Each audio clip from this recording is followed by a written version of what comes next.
Hello there, and welcome to the Atlanta History Center's virtual author talk series. I'm Virginia Prescott from GPB and your host for these talks. Tonight I'm talking with Marie Benedict about the mystery of Mrs. Christie. The plot follows the puzzling 11-day disappearance of Agatha Christie in 1926. That sounds like a case for Hercule Poirot or for Miss Marple from one of Christie's novels, but it actually happened in real life. And as in Marie Benedict's other best-selling books, The Only Woman in the Room, The Other Einstein, Carnegie's Maid, and Lady Clementine, the mystery of Mrs. Christie illuminates the life of a fascinating historic woman with fiction. You can purchase the book directly from Foxtail Bookshop. There's a link in the chat on the right of your screen. There's also a link provided on the Atlanta History Center's website. And as Marie and I are talking, please do submit your questions via the Q&A feature at the bottom of your screen, and I will try to include as many into the conversation as time allows. Marie Benedict is a lawyer with more than 10 years experience as a litigator at two of the country's premier law firms. She found her calling unearthing the hidden stories of historical women and has gone on since. I mentioned some of her other notable novels, but writing as Heather Tyrrell, she also published 3 historical novels. Marie Benedict, thank you so much for joining us tonight. Thank you so much for having me. You know, I've been fortunate enough to visit the Atlanta History Center in person on a tour for Lady Clementine, The Only Woman in the Room. And I feel so fortunate to have been there myself, but I'm delighted to be here virtually tonight and so thrilled that we can connect this way in these really challenging times. Well, let us get to it. Now, your previous novels, though, like those you toured on and visited the History Center, reveal lives of women with some public notoriety. Agatha Christie is extremely well known. After the Bible and the works of William Shakespeare, her books are the biggest selling books ever. So why did you choose such a famous subject this time?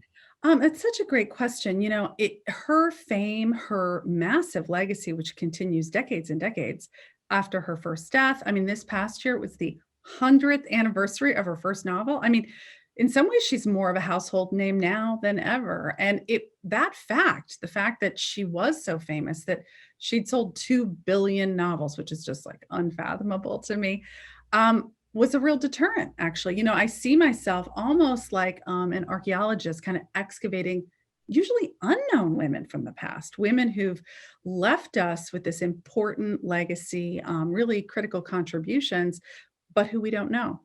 Women who are struggling with modern issues that we can really learn from. But with Agatha, she obviously is different. We know her name, we know her legacy. Even the women in the past that I've written about who are known, like Hedy Lamarr, her legacy wasn't known. People didn't know that she was so much more than a movie star, that she was actually an inventor who created ultimately Wi-Fi. But with Agatha, the event, this disappearance, which we'll talk about, this mystery at the core of her life, I really felt was an answer to a really pervasive question in all of my books, which is, how did this woman rise up and claim the legacy that was really hers, despite the context of the time that she lived in? And I really became fascinated with the idea that this particular event, this at the time very famous event, really held those answers and were part and parcel of a larger struggle that Agatha was having with what are turning out to be some very modern day issues. So a lot of the elements were there, and I kind of had to buck up against the fact that her legacy really was so well known. Well, I gave the broadest outlines of what happened in 1926. How would you summarize what happened then? Oh my gosh. Wow. Okay, so on December 3rd, 1926, Agatha Christie disappeared. She went missing from her home, this beautiful, not quite manor house called Styles in Surrey, England. In the early morning hours of December 4th, which was a Saturday, her car, a Morris Cowley, was found running on the edge of a steep hill, almost like a cliff, that led to a deep, very deep, cold lake called the Silent Pool. Her car was empty and was running. The only reason it hadn't tumbled down the hill was that it was caught in a tangle of bushes. Her belongings were strewn about, including a really heavy fur coat, which would have been handy for a frigid December night. And that turned into the largest manhunt in England's history to try and locate her. Various police forces were sort of unveiled to try and make heads or tails of her disappearance. Hundreds and then thousands of volunteers were unleashed to comb the many, many wooded areas around where her car was found, to dredge the lake. Bloodhounds were let loose on the site. It was the first case of, I think, planes being used to try and locate somebody. The authorities were so stumped that they actually enlisted the services of Sir Arthur Conan Doyle of Sherlock Holmes fame. I don't know why a fictional author would be able to find something that the police could not, but they tried. And as the days went on, what started out as a story of interest in journalists' eyes turned into like a media circus, the frenzy of which is really hard to describe. We're kind of used to paparazzi coverage today. It really wasn't common then, but that's really what it turned into. And just as suddenly as she disappeared on the 11th day, she reappeared, claiming amnesia. And to this day, no one really knows what happened, the circumstances leading up to her disappearance, the reason behind it. The authorities never reached a fixed conclusion, and she never spoke about it for the rest of her life. This is what is so fascinating, so suspicious. And what happened during those 11 days has been the subject of conjecture for decades, and some other works of art, works of fiction, films. What did you hope to add to this question that is lingering in history by writing this book? Right. Another great question, because you're right. There's a few movies that kind of speculate on those days. There's some other works of fiction. Obviously, I write fiction about historical women.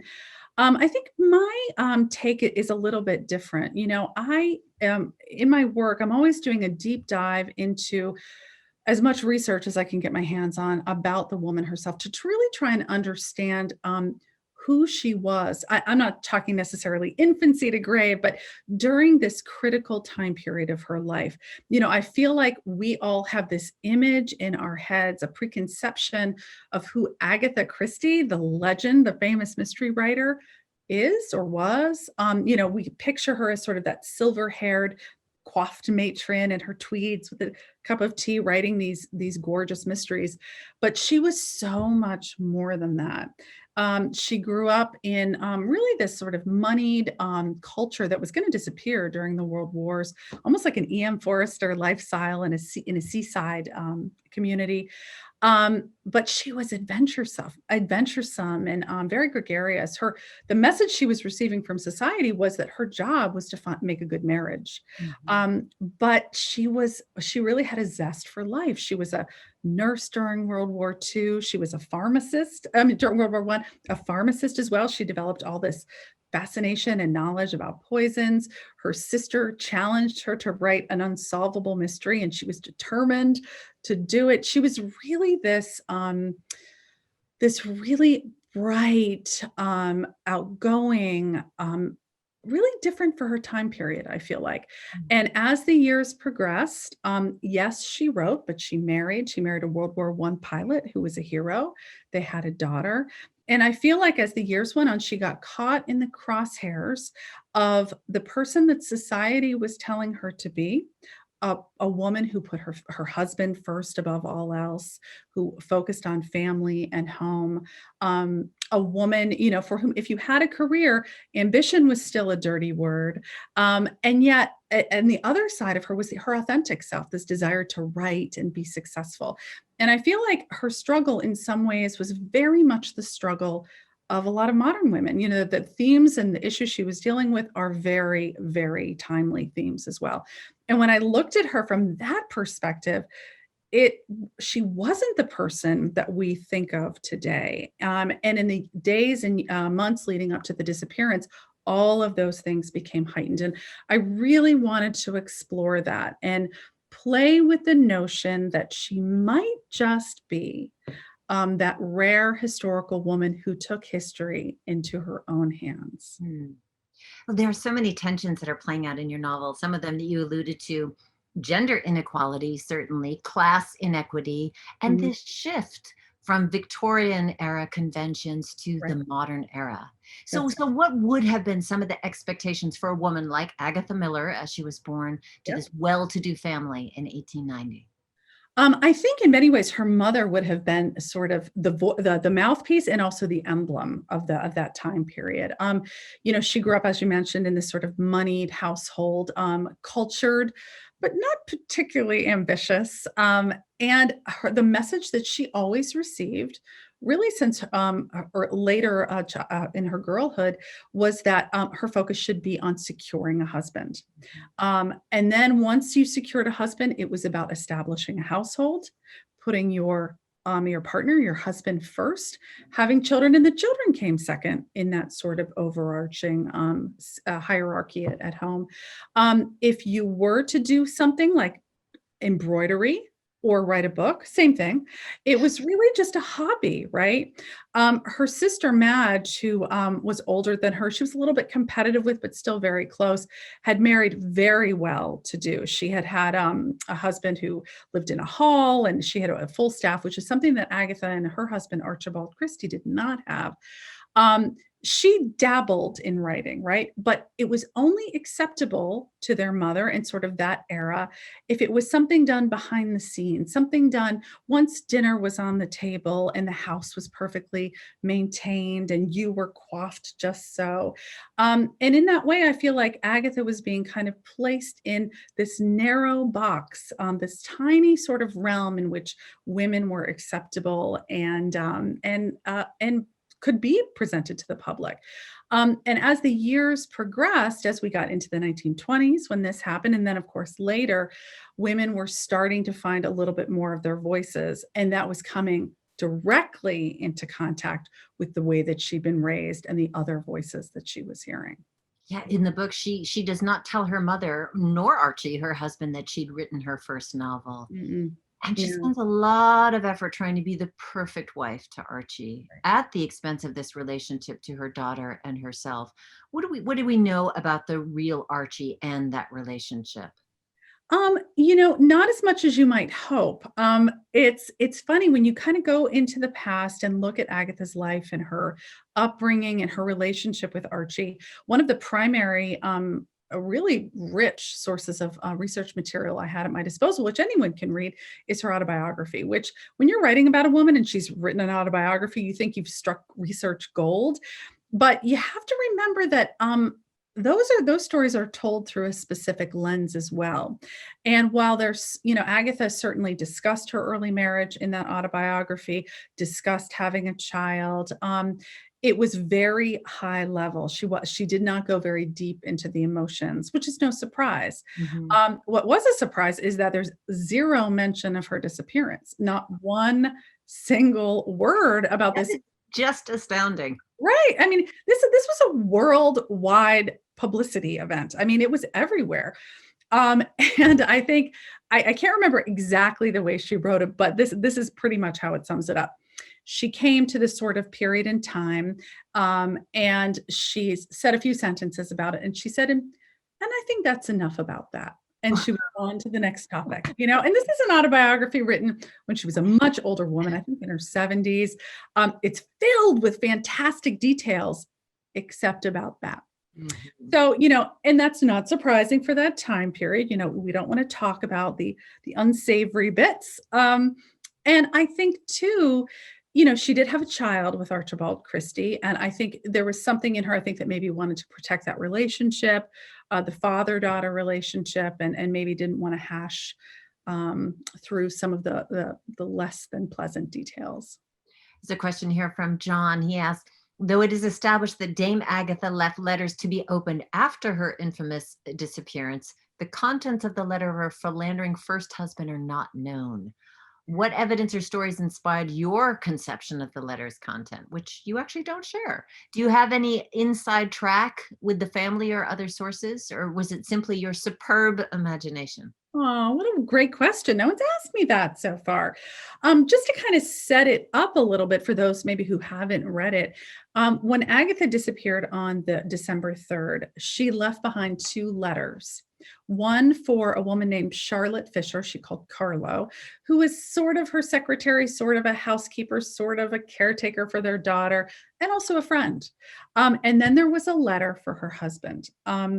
We know what the letter to Charlotte Fisher said. It was some details about canceling some reservations. She and her husband were supposed to go away for that weekend together, and instead he canceled. Instead chose to spend the weekend at a friend's house for a golf getaway. And later, much later, it was discovered that a woman who was rumored to be his mistress, Nancy Nile, was also going to be staying at that house. I think you're getting a sense of the kind of speculation and conjectures that were happening in the press at this time as that started to become known. But in any event, that letter he destroyed. He burned it almost as soon as he got it.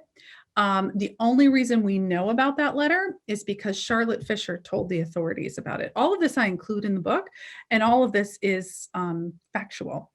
We know we don't know the truth about what happened. We know quite a lot about the investigation, which is kind of interesting. And again, to kind of back up a second, the book is written at least in the first 2/3 in two very distinct time periods and two distinct voices. The chapters alternate between Agatha telling her story, or so we think, in the first person, really from the moment that she met her husband up until the date of her disappearance. Those chapters alternate with the 11 days of Agatha's disappearance told from the perspective of her husband. So I had a ton of material to deal with the disappearance itself. I knew that letter existed.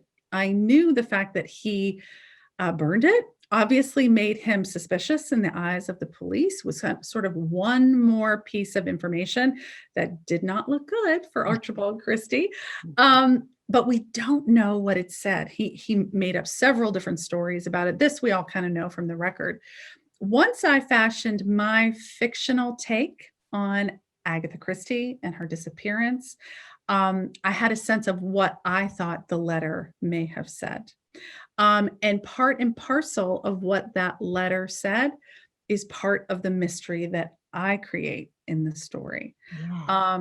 I come up with my very own fictional solution to what happened, based really on two things. And this is really in some ways no different than what I do with all of the books that I write. Very often I liken the research to like architecture. It's the foundation, the pillars, the roof of the story. But there's a lot of very important details we don't know. Like, for example, I know the date that she met Archibald Christie. I know where. I know he swept her off her feet and that started this courtship and then their marriage. Do I know what he said to her that night on the dance floor that swept her off her feet? I have no idea, right? But once I get to know my Agatha and I get to know him, I can make sort of a logical extrapolation based on my understanding of who she is and the circumstances of the time and what comes to pass.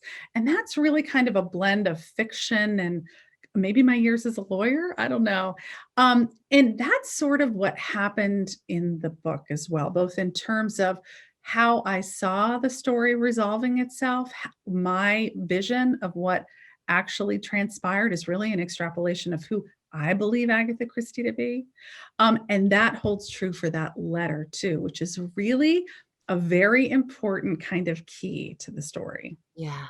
Well, that dual structure, that the manuscript and also the manhunt, or the hunt for a missing person more accurately, adds the suspense and also creates the fast moving mystery here. And you think of Agatha Christie's books characterized by red herrings, these big casts of suspects.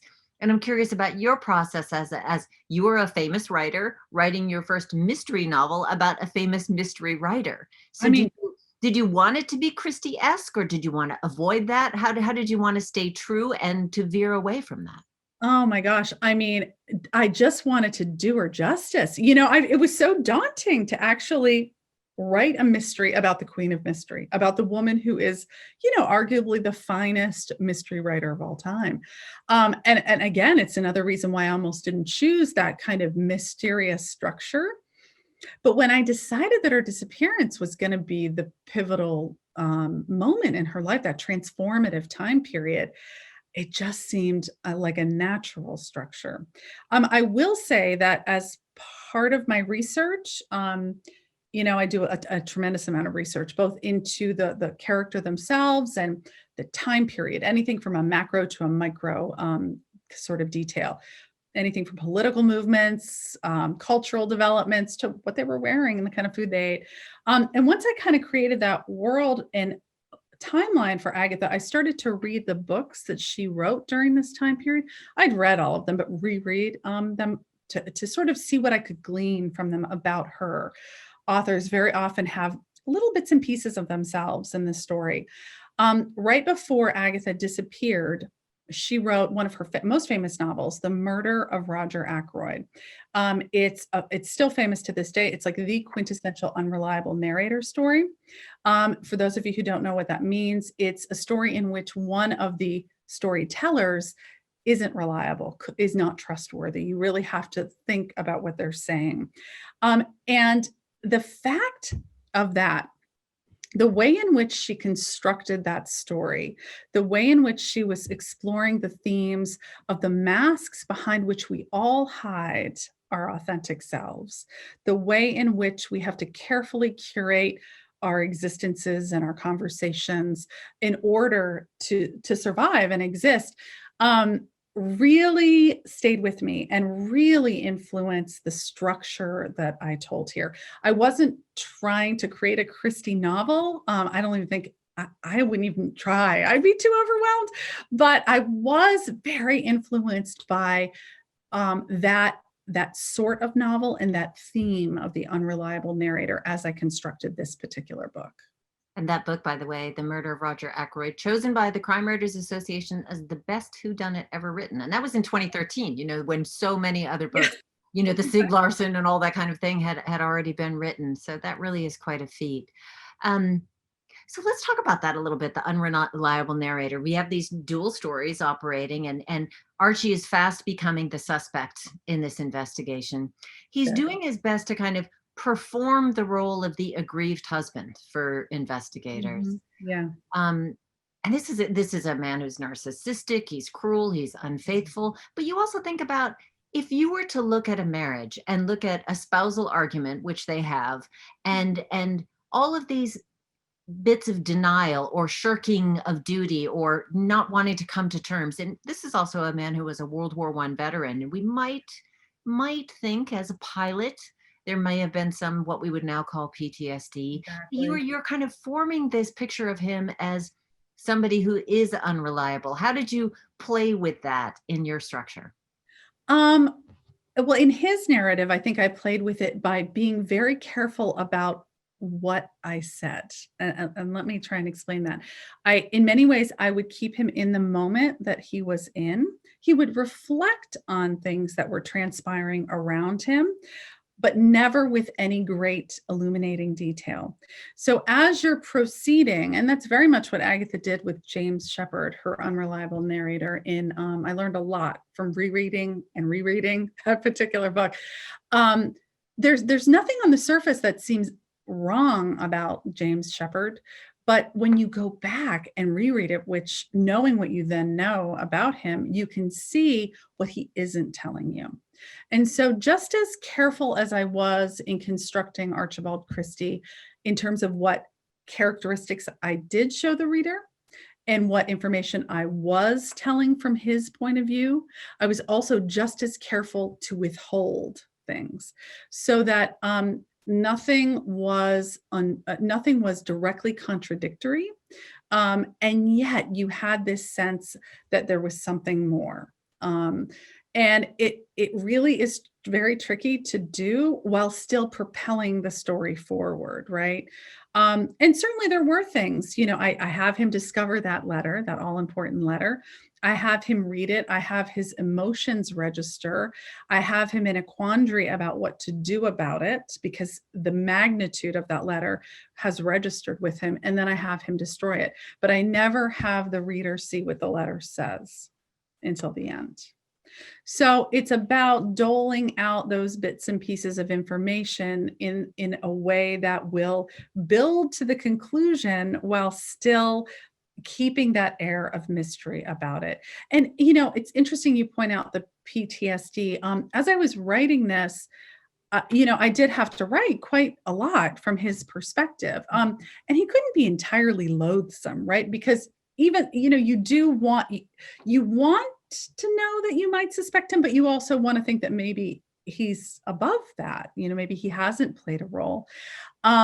So I tried to look for things that would make him more human and understandable, because he has done some pretty monstrous things. His relationship with his daughter is one of those things. He really does have a close relationship with her and really cares for her. And then the sort of transformation he made from before the war to after the war. At that time period, they would never have used the phrase PTSD. Right. Men went off to war and then they came back and then they stepped right back into their lives, never to really discuss what transpired. And as a pilot in the Royal Flying Corps, which was one of the first military units formed to use flight and planes as sort of another vehicle for warfare. I mean, that was really new. And even flying was really new. It was incredibly dangerous. And the conditions were, I can't even imagine what it would have been like. I've read, to understand him a little bit better, I did read quite a few accounts of World War I pilots to kind of put myself in his mindset. And that did help develop a little bit of humanity, I think, for him, because you needed to see why Agatha would have been attracted to him, why she would have stayed with him, even when he's so mercurial and difficult to deal with. I must say, he's not the first cad we've met in your books. Male. No, there've been a few others, not intentionally. Sometimes they just kind of happen. What can I say? Sorry. You've answered some of this question, I think, on some level. Laura asked, what type of research did you use to prepare to write this novel? You talked about rereading her books, reading books about male or pilots in World War I. Yeah. What are some others that were really helpful to you in putting this together?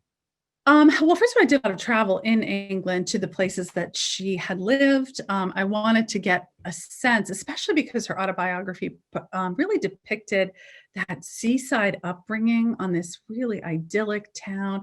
It was so important to the formation of who she was, and the person that she started out her life to be. And so spending time there, not all of the homes that she lives in are still there, which is often the case, but really to try and get a sense of who she was. And I did a ton of research into the time period as well, reading just historically the context that she was in, the sort of changes that were happening politically for women during this time period. This is the time period when women are starting to get the right to vote.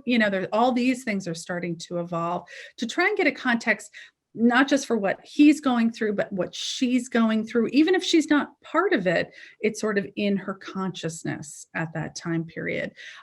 Anything I could get my hands on biographical, in the first person or otherwise, about Agatha Christie, I really sunk my teeth into. Her family estate does hold close a lot of her information and firsthand material, but there are some letters, and the autobiography is phenomenal. She did some limited interviews later in her life. I think, as you might imagine, this event turned into a media circus, the likes of which no one anticipated. Mm-hmm. And whatever role she may or may not have played in her disappearance, whatever her goals may or may not have been for her disappearance, no one would have thought that that's how it all would have come to pass. And I think that intense public scrutiny, which she would have perceived as very negative, really changed her after this event, really caused her to be much more reclusive, much more reserved in public and private. And as a result, all those details about her life really kind of went on lockdown after that. And her autobiography was really, I think, her way of sharing the details of her life, but in a narrative that she controlled. Mm-hmm. Well, she writes in your novel, we are all unreliable narrators of our own lives. So how about in this book? Is she and her manuscript away from that lockdown, or is this an accurate source of reflection of her own life? I would say I would invite people to read the chapters that are told from her perspective, which are called the manuscript. I would invite them to read them and wholeheartedly, right, and embrace them. And then after they read the book, I would invite them to look at them again and see if there's anything in there that they would question or rethink. And if so, how justified were those alterations?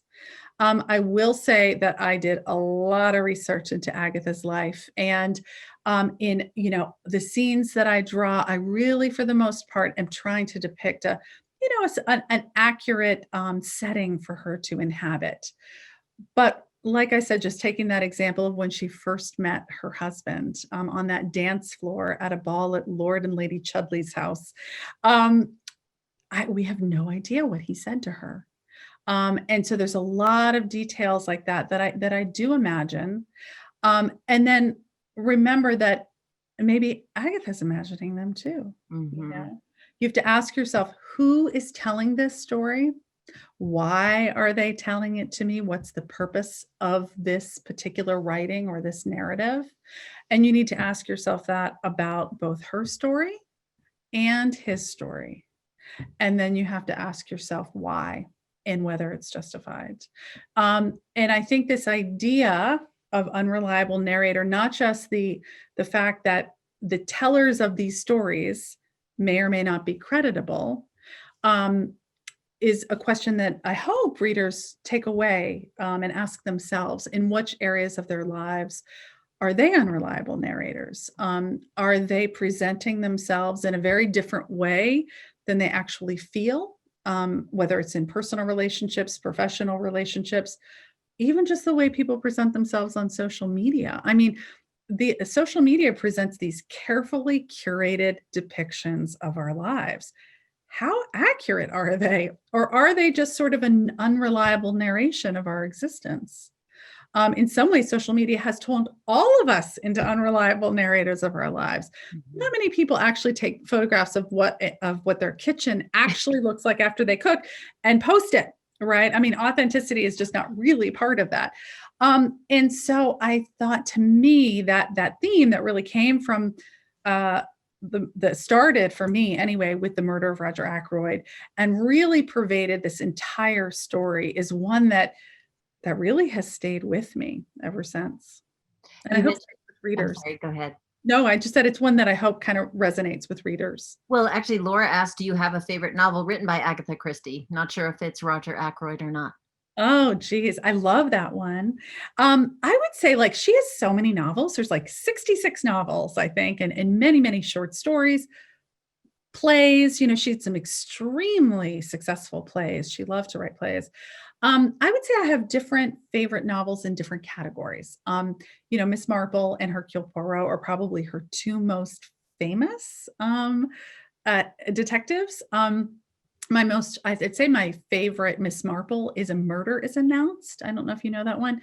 It's one in which Miss Marple lives in this idyllic town, and the townspeople are invited to attend a murder. It's an invitation, like a party invitation, and they assume it's like, a murder mystery party, but it's not. It's really a murder, and it's just a fantastic look and resolution of this very tricky murder through the eyes of Miss Marple, who has a lot of qualities of Agatha Christie, I think, and I would say of my favorite Hercule Poirots, the two most famous Hercule Poirots are actually my favorites. Murder on the Orient Express, which is probably one of her most famous novels. It's just, if you're familiar with it or not, I mean, it has the most creative, tricky knot of a murder resolution of any book I've ever read. And of course, it has that sumptuous, really exotic setting of the train, this luxurious train, where all these different people are colliding. And then Death on the Nile is another favorite Poirot of mine. I love it for the puzzle of it, which is really at the heart of all of her novels. But I always kind of wanted to be like an archaeologist or an Egyptologist. So that ancient Egyptian setting in part, really, I just love. But she had a lot of she wrote a lot of books that had different detectives at the heart. There's Tommy and Tuppence, who are really kind of interesting. I wrote, just as an aside, there's one called N or M, which is actually a spy thriller written during World War II about these detectives who are now middle-aged and want to be part of the war effort, but are being marginalized. And Agatha wrote that in the 1940s when she herself was trying to play a more significant role in the war effort, but she was middle-aged and marginalized. And she planted in the novel a reference to Bletchley. Bletchley Park at the time was was really the code breaking center of England, and she was investigated by MI5 for that reference. They thought she knew a lot. And the author Kate Quinn, I don't know if you know her, she writes a lot of historical mysteries. She's a book coming out in March, and she wrote about Bletchley Park. We put our two stories together and wrote a novella that comes out in February about Agatha in her later years. Her wanting, changed from this disappearance, but still really wanting to participate and be part of things, even though she's different. She's more reserved. She's reticent. And just watching her change and yet still be brilliant and intuitive was really fun to explore. Well, that is interesting, thinking about her as this powerhouse woman author, and you are showing her as she's gaining confidence in that, even when she's being regularly put down by her husband, who, That's right. talks about, he diminishes her. He talks about her weight, her family, calls her desperate. He's really cruel on many levels, but she's also famous. She's a successful author in the world, but she gets a whole other version of herself at home. That's right. And her response is thinking, why can't I just measure up? What am I doing wrong? As if her unhappiness is his unhappiness rather is her fault.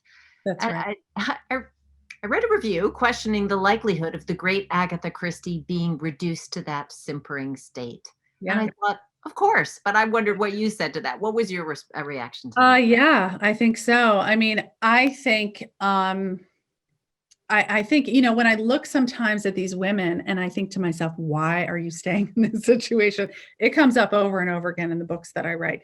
I have to put them in their historical context, and I have to remember the messaging that Agatha grew up with, and that she is in this period of transformation in terms of the role of women, although we still have a long way to go at this point. I absolutely think that she entered into this marriage innocent, believing what she had been told, that marriage was everything, that securing that good marriage was really the key to her future and her happiness, and that is what ultimately would bring her satisfaction and joy. And when she faced a very different husband after World War I than the one she thought she was going to have, she couldn't make sense of it. The world, the sort of existence that she'd been promised, wasn't there. And then it got worse. And so on one hand, she's trying to, live up to her abilities through writing, and still trying to make sense of this marriage. I mean, there's a huge stigma attached to divorce during this time period. And while she was a little bit different than a lot of women in that she could have found a way to support herself financially, if she was divorced, which a lot of women didn't have the choice but to stay for financial reasons, that the stigma attached from that is something that she wouldn't have wanted. I think, yes, she could have. The Agatha Christie of this time period is not the Agatha Christie on the other side. And while she was writing at this time and she was starting to gain success, she wasn't the Agatha Christie that we know. She had just come out with her 6th novel. It was being well received, but she was like a blockbuster bestseller. She wasn't Agatha Christie of the silver hair and the perfect cup of tea. That was many years in the future for her. So she didn't have that sort of societal, public esteem, confidence that would come. And yet this event, I believe, was part of her rising up and saying, this isn't making me happy, and I'm not sure that I believe in this whole the husband is everything story. Mm. And I've got to find a way to rise up and claim my own legacy and my own future and my own authenticity. And that is kind of the way I look at this event.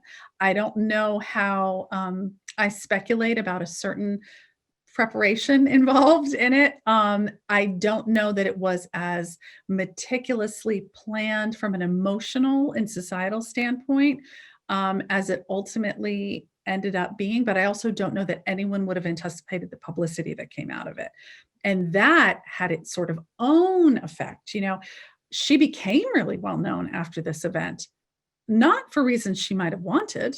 I mean, yeah, everyone knew she was a novelist, but everyone also knew she was the woman who disappeared. I mean, that wasn't something that she really loved. That wasn't something that she was proud of. So there's a lot of facets that couldn't have been prepared, she couldn't have planned for. But when I think about her, I think about her sinking low in the months leading up to this, simpering, if that one reviewer called it that.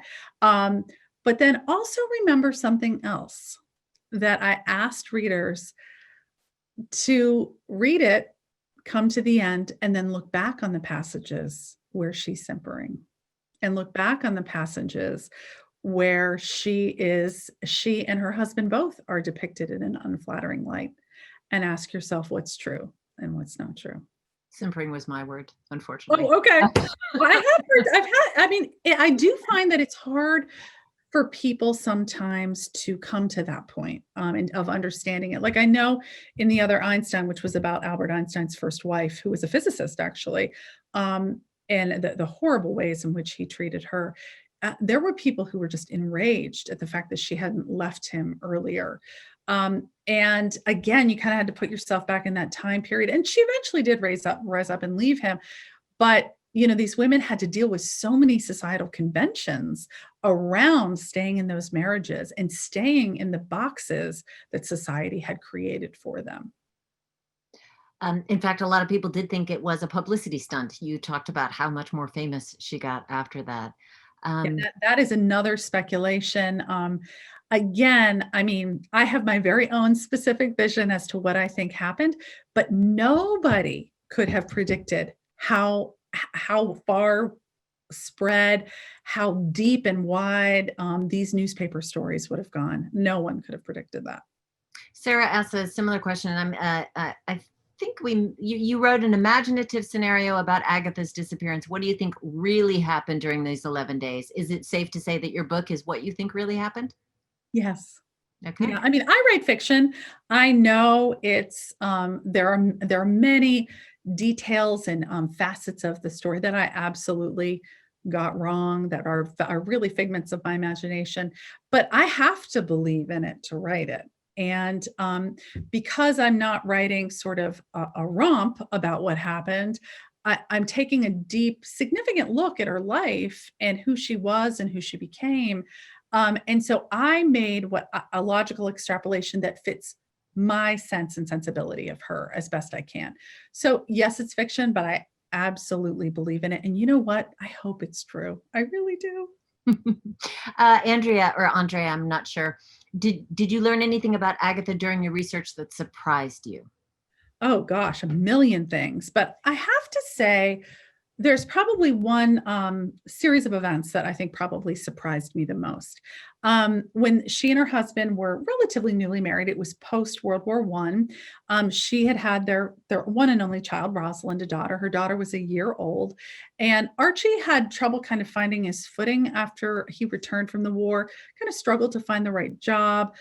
He finally did land a job, and as part of it, he had the opportunity to travel around the world as part of this promotional effort to raise awareness about this big exhibition that was happening in Great Britain. Several other people were going, and Agatha was invited to join him. Here are the two things that I find that were very illuminating to me.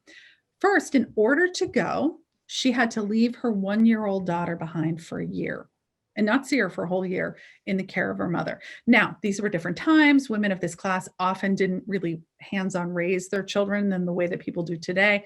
But that's a long time to be parted from your child. And she leapt at the opportunity. And I think it really was very eye-opening to me in terms of the conflict she felt about marriage and the way in which she had been schooled to put her husband's happiness above everything else, including her role as a mother. And that becomes very important in her relationship with her child and kind of the decisions that happen in the years that follow.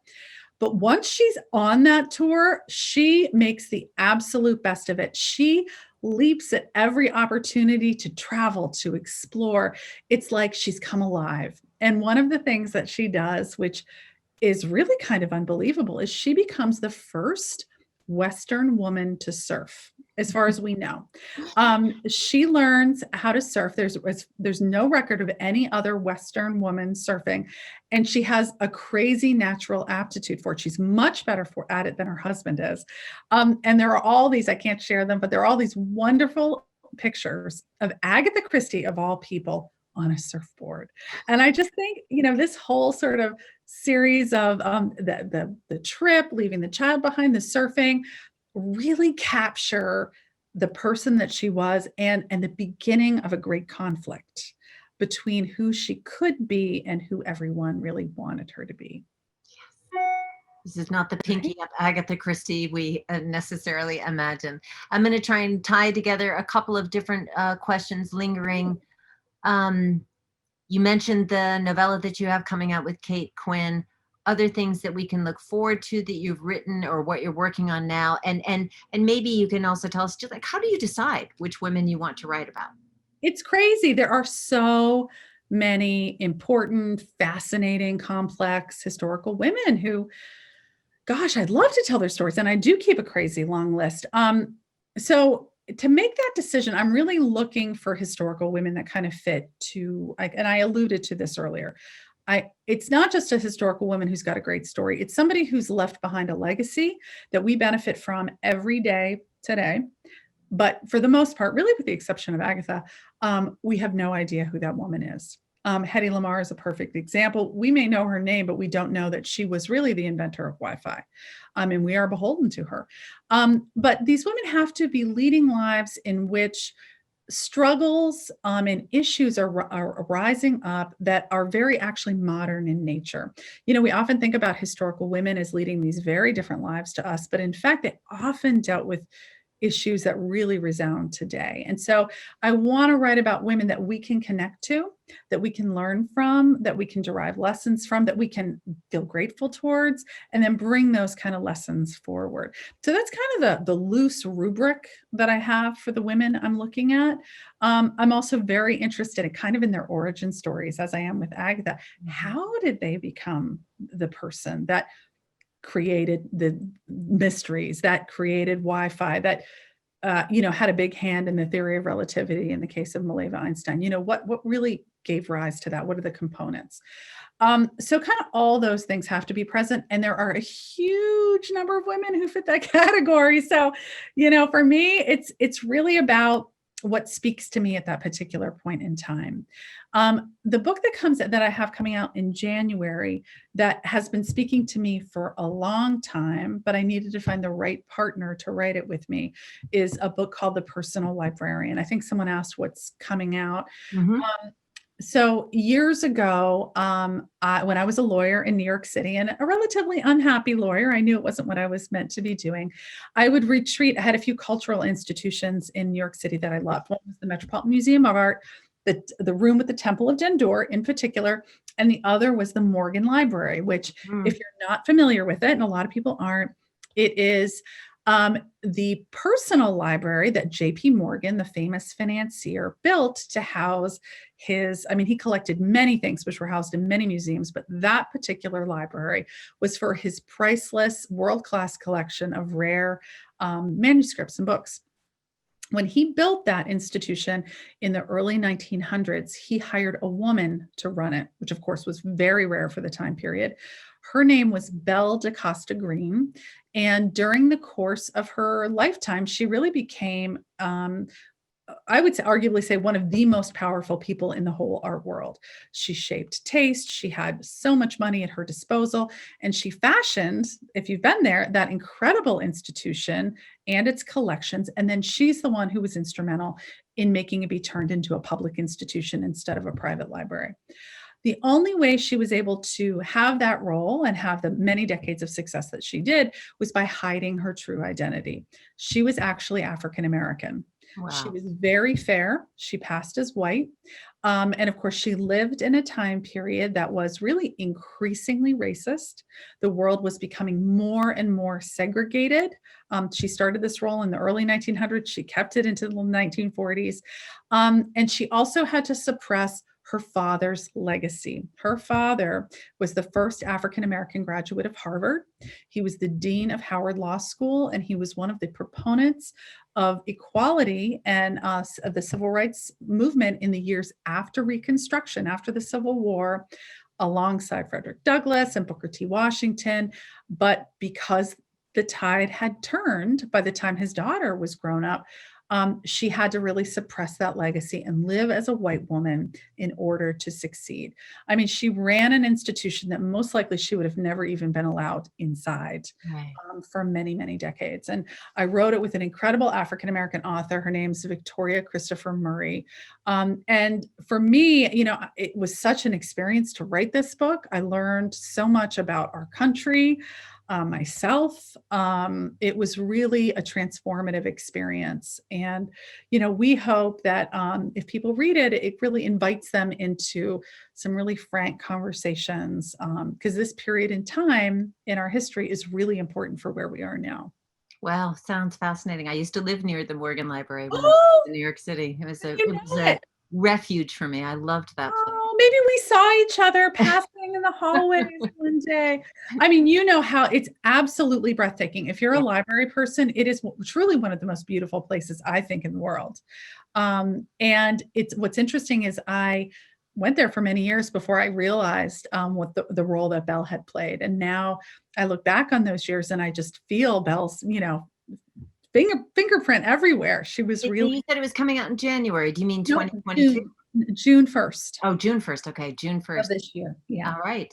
Well, and the next book to get the Marie Benedict treatment, maybe we'll be able to see you in person by then. Oh gosh, I would love that. How great would that be? Oh, Well, fingers thank you crossed. so much for speaking with us tonight. Appreciate your time. Oh gosh, thank you. It was an absolute delight. Thank you so much. Stay safe, stay healthy, and everyone stay reading. The Mystery of Mrs. Christie is written by Marie Benedict, and you can buy it. We encourage you, in fact, to buy it from the book from Foxtail Booksellers up in Woodstock. There's a link to electronic sales at on the chat or at the Atlanta History Center website. And we do invite you to a special author talk for the Martin Luther King Jr. holiday on Monday. Paul and Stephen Kendrick are authors of 9 Days, The Race to Save Martin Luther King Jr.'s Life and Win the 1960 Election. That is not even a hyperbolic subtitle. Wow. It really is a great book. We're going to Oh, talk about King's first and extremely consequential incarceration for attempting to integrate lunch counters in Atlanta. So Charles Black and the Reverend Dr. Otis Moss, they were colleagues and friends of Dr. King, and they're going to be with us. Amazing stories to share from that time. this was amazing. So much to the story. Hope you'll join us. Information and Zoom links for all of the upcoming virtual author talk events at atlantahistorycenter.com. Again, thank you so much, Marie, and good night, everybody. Thanks Thank so much for you. joining us.